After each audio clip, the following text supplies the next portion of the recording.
Hi guys, and welcome back to another video. So today I am somewhere completely different. I'm actually at the Albion Saddle Makers factory, and today I'm going to be showing you how a saddle is made and also going to be getting snip fitted with a brand new saddle and revealing smokies.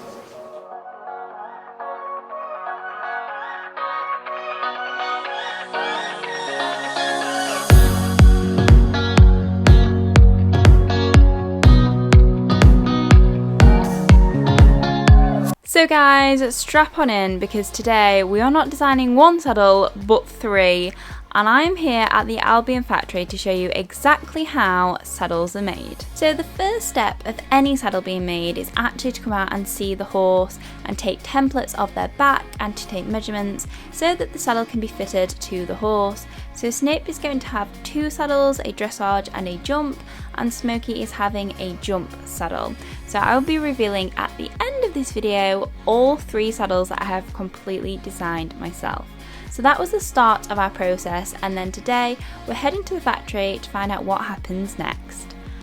I was very lucky to be joined by fellow influencer Alana Clark and other riders who were having a tour of the factory on this particular day. And the very first process to making a saddle is to make the tree. Now all that tree stuff on 1.5mm birch ply, put on the sheet, and then these are formed on the mould. So there's 6 layers, all formed on there, second, third, fourth, 6 layers all together. When it's all built up on there, put it to the oven, where it's vacuum formed, forced down onto the block, and then cured by the heat. We then clean it up and sand it.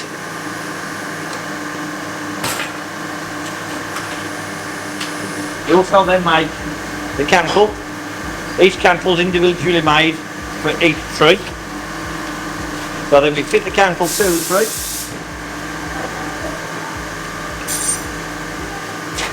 So that's then fitted. It's left to dry overnight, and then we hand finish that by hand with the rasp. So it's all hand finished. Then when it's all finished, then we dip it in the paint to preserve it, seal it, keep the moisture in, stop the wood drying out and cracking, and then it's into the metalwork for the stir. These are all the different components: gully plates, top and bottom, stirrup bars, springs. So all the components are all hand riveted on for the finished tree. Then when the tree's got all the metal components on, then it's ready for fitting. We get a template in from the customer. So that pink line there, that'll be the shape of the horse in the template, and we want to get it to that yellow line there. So what we shall do is we shall use the voices, and everything's symmetrical and square. So seats in the middle, bars in the middle, points in the middle, everything's symmetrical and square, so that there's no twisting the tree at all. It's here in our training department, as I said. So once the saddle's been through the tree room, we then need to put the seat on. And there's a lot that can be done in here. Whilst we generally make a standard seat for everyone, or the model of the saddle, will depend on the phones, there are times where we have adapted seats, especially where we've had para riders, for example, where we've had to do something quite quirky within the seat to enable them to be secure within the saddles. Then the next step is we put a middle piece of webbing in that acts as a like a tensioning tool, so we can bring the seat up or down. And then we fill the gaps in across the top. And then what the next thing is pattern. Every saddle we do has got a separate seat pattern.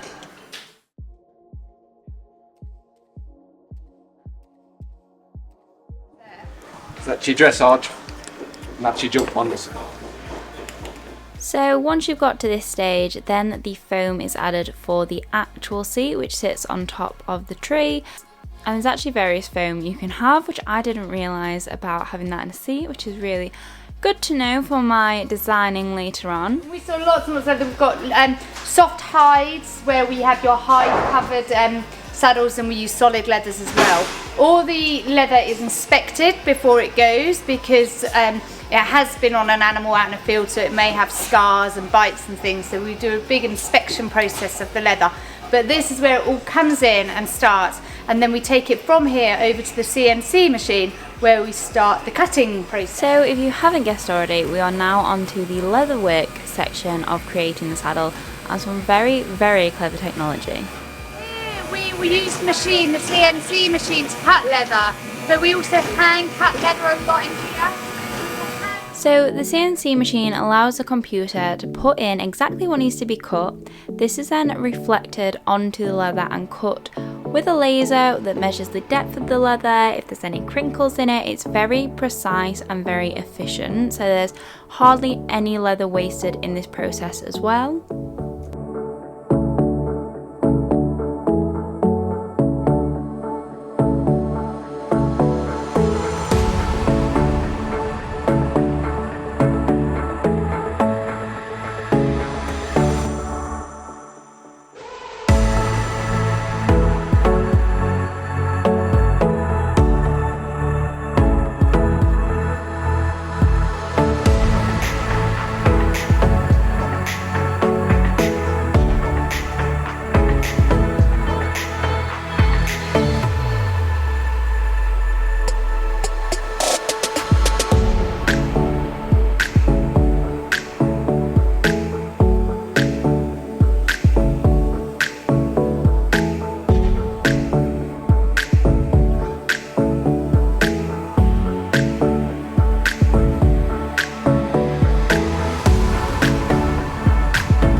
And this is the laser machine, and Andy is going to be back in just 1 second, and he's going to fire up and show you how it works. You can have a look in of the thing.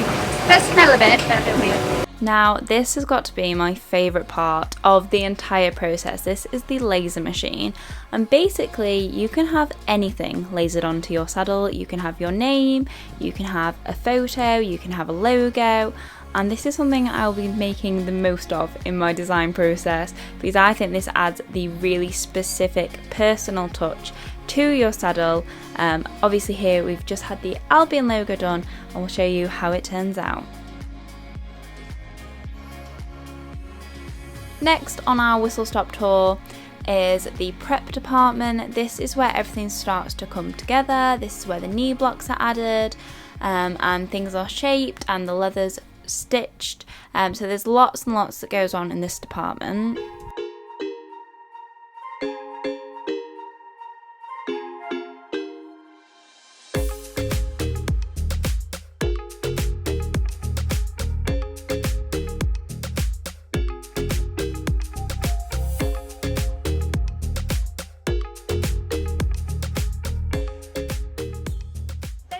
To and fro between the blocks, the covering of the blocks and the machining, because things will be done in stages. So at the moment here Kim is machining some K3s and making these work, but on other saddles where we use a high cover saddle, Kim will put all the stitch lines all the way up the saddle.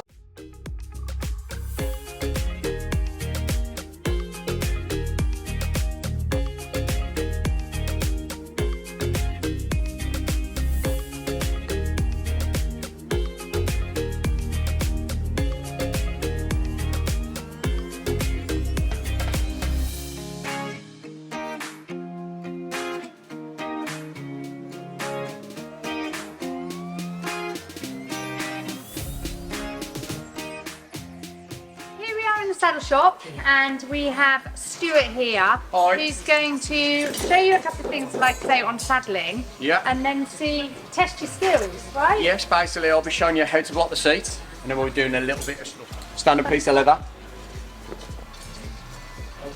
It's already been marked up where all the scars, all the cuts are that we want to try and avoid. So a few staples to begin with. And all we're trying to do is get some tension through the seat and form the seat.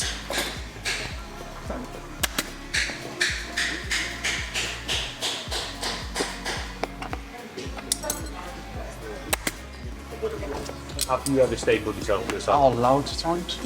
Loads of times. I think I have to put a staple in every single finger. Every single finger. So what we're trying to do is break the creases down so we get it as smooth. Please. Yeah. Good. You can ride my horse now. Oh, fantastic. Yeah.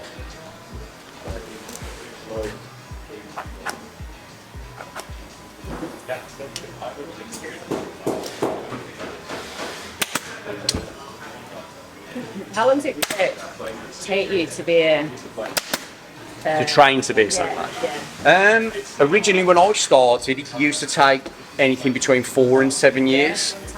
It's changed the way that we do make the saddles now because a lot of the work gets taken up next door and in the tree shop. We used to do all that ourselves. Right. So everything that you see next door, we do all of that. do everything. Yeah. And of course, I had to have a go at stuffing the saddle. So same again, okay? So you're just trying to build it from there, slowly build it round. So fill your corner out first, and then the same process. So you just go left, middle, okay? Yeah, but the quickest and best. Yeah, I was going to say, I didn't think I'd hit the best mark. I reckon it'd be pretty quick. 2 out of 10. Are you any good at snooker or pool though? Because it's kind of like very similar. There you go, there you go. As long as you've got that action, you're alright. Small hand edge. Yeah. Try and keep your hand on there as well. Okay.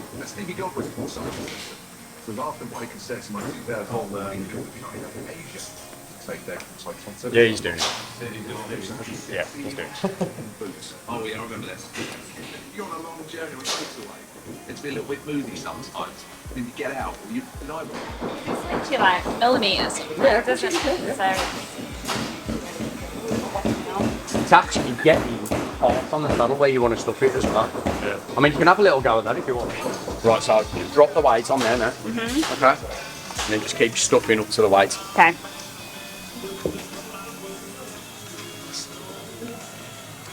But yeah, this is one of the hardest things to teach. How long does this bit take to learn then? It all Obviously, depends on I've the done it person. Obviously, some people take to it a lot easier than other people do. It's yeah, some people get it quick, some people don't. You just get a bit inside, right? Yeah. How are we doing? Honestly, that's good. Really? Yeah, that's good. Okay, That's good start. Start right. Let's have a little look if we're going to put some meat on the saddle. that's it, you've got to build your own saddle. Yeah. It's like build a bear but saddles. Yeah. But that was easier, isn't it?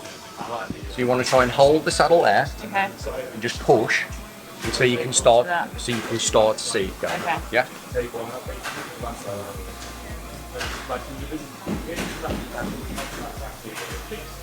It's really hard to see what you're I know doing. it is, but don't forget this board's quite high. You could probably be better on a lower board. Yeah. Really tall. If you need a step. When the saddle goes for inspection over there, the first thing that we'll check the flaps. So we'll get over the front, make sure they're fitting the knee rolls all the way over. Have a little sit. Obviously I'm not as good as you guys are getting on this. I'll take that. Yeah, so obviously this is a K2 and we've got little air holes in the pads so we can check to see if this is fitting perfect. So that's sitting on top of the roll, that's sitting on top of the roll. Check underneath, check the bar hole, make sure that's all level. Everything's looking symmetrical. All the fittings. Make sure the panel's level at the back. Check the panel for the stuffing all the way over. Make sure there's no holes. If there's any holes, we'll send it back to the saddlers and the saddlers will just sort things out. Quick check all the way over, check the straps, make sure they're all level. Tick everything off, and then that's done, it's ready to go. So we've learned exactly how a saddle is made, but do we know the points of a saddle? So just like points of the horse, me and Alana are going to try as quickly as possible to match the points of the saddle with their correct names.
green tea. Oh, by the way, your time.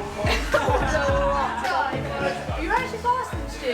You were 1 minute 2 seconds. Georgia, we got beaten by the riders because influencers aren't real riders. Influencers just can't ride.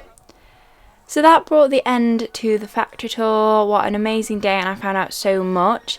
Now, most of you by this point will already have seen Smokey's saddle. This video was meant to go out a very long time ago, but we actually waited for Snip's saddle to come. So this is the day that Smokey's brand new saddle that I designed was checked by the Albion saddle fitter Sophie, and I can finally show you all the fab details about Smoke's saddle. So Smokey's saddle is actually a K2cc jump saddle, and the tree is a Cobb Connemara tree, so it's better for broader horses, or as I call him, my little hippo. It's got a slimmer front and rear gussets and a broader panel area to suit the wider backs. And as you guys may or might not know, previously we've had a lot of issues with Smokey's saddle slipping, which we had no issues since he's been in the Albion at all. And of course I went full personalisation with this, so I had the blue pattern, I had his name on the wear strip, and I had blue stitching all over, and I even have my initials on the stirrup keepers. I just absolutely love this saddle, especially where they've lasered Smokey in on the wear strip. I just think it's perfect, and it is so comfortable to ride in. So we're one saddle down, and that was Smokey's new one, but the ones I'm actually the most excited about, because I've gone a little bit crazy on the personalisation, are Snippy's saddles, and these have just come in, so I cannot wait to show you.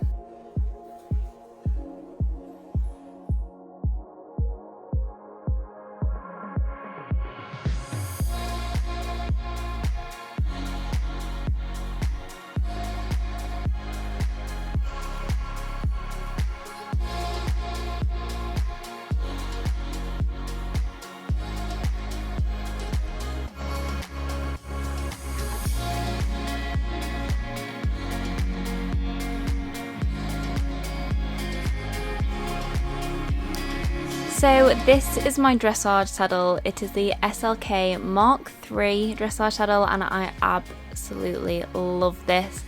So I have had it wrapped, and as you can tell, I've gone all out on the detailing. I've had my name lasered on the wear strip and on the back of the cantle.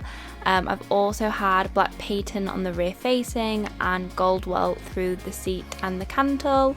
I absolutely love this black and gold look. I think it's super classy, and Albion have completely pulled it off. The leathers are so soft, and I may have ridden in the saddle a couple of times already, and it is so comfortable. Snippy's going really nicely in it, but I have to admit it's taken me a little bit of getting used to riding in a dressage saddle. I surprisingly didn't go for a mono flap, which I thought I would in my dressage. I went for the SLK because it allows me to move the knee block. So this has Velcro blocks. They sent me the standard and some short ones, so I'm currently in the shorter ones. So for my jump saddle, I am so in love with this saddle. This is the K4 mono flap, so it's a close contact jump saddle, and it's in the colour tan. I love this colour. It's actually discontinued, which makes me so sad, but I'm so glad I got it. Of course, had to customise with my GK and the crown. I saw this on their coronation saddle and I was like, I need it. As with all Albion saddles, the attention to detail is just immaculate, and I also had my full name lasered on the cantle, just in case anyone was wondering whose saddle it is. It's definitely mine. And this is where I'm at home in nice close contact, and I've got all the space to move. Yeah, this is definitely where I feel better in a jump saddle, and hopefully we will start our jumping very soon, so I'll get lots and lots of wear out of this saddle. But those are my saddle guys. Let me know what you would have designed and whether you like my designs, and don't forget to give Albion a follow to check out all the amazing things they do. And I'll see you very soon for another video.